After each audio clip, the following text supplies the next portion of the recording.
Pertemuan biokimia ini saya akan membahas materi tentang vitamin dan juga metabolismenya. Di mana saya mengambil contoh vitaminnya adalah vitamin B, di mana vitamin B ini dapat diklasifikasikan atau memiliki turunannya. Contohnya adalah vitamin B1 atau tiamin. Nah, saya mengambil sumber dari National Library of Medicine dengan judul The Importance of Thiamine or Vitamin B1 in Human.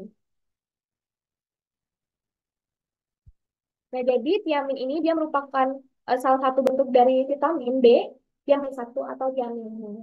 Nah, tiamin sendiri dia memiliki peran khusus dalam tubuh, yaitu sebagai koenzim yang diperlukan pada metabolisme karbohidrat, lemak, dan juga protein.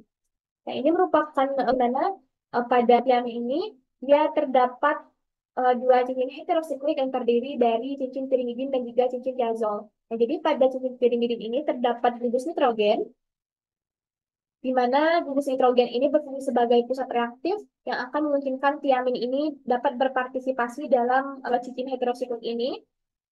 Dia akan memungkinkan tiamin ini dapat berfungsi sebagai koenzim dalam proses metabolisme yang penting dalam tubuh. Nah, di dalam tubuh, tiamin ini akan diubah menjadi bentuk aktifnya, yaitu tiamin pirofosfat atau TPP. Nah, ini merupakan struktur dari TPP awal tiamin. Dia akan terjadi penambahan dua gugus fosfat sehingga terbentuklah TPP ini. Nah, eh, tiamin pirofosfat ini dia berfungsi untuk produksi asetilkolin serta berfungsi dalam pemeliharaan kadar neurotransmitter seperti glutamat dan juga asam gamma aminobutirat.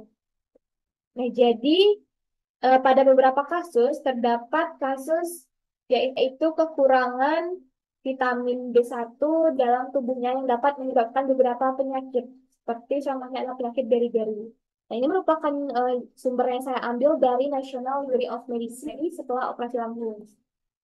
Nah, penyakit beri-beri ini tadi seperti yang tadi dijelaskan bahwa penyakit beri-beri ini dia merupakan penyakit karena kekurangan dari vitamin B1 atau tiamin tadi.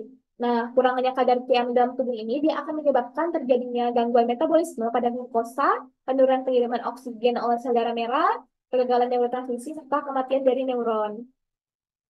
Nah, tiamin sendiri ini berfungsi sebagai suatu kofaktor yang diperlukan untuk metabolisme glukosa dan juga substrat normal yang dia akan melibatkan suatu enzim, yaitu enzim transkelotase dalam eritrosit, serta piruvat dihidrogenase, dan juga ketoglutarat dehidrogenase dalam mitokondria. Selain itu, jika terjadinya kekurangan dari kadar tiamin dalam tubuh ini, dia akan menyebabkan terhambatnya siklus asam sitrat seperti pada gambar ini. Nah, jadi piruvat ini jika terdapat kekurangan kadar TPP dalam tubuh tadi, dia tidak akan mengubah penurunan ATP yang akan berdampak pada energi sel sehingga dapat timbullah penyakit dari tadi.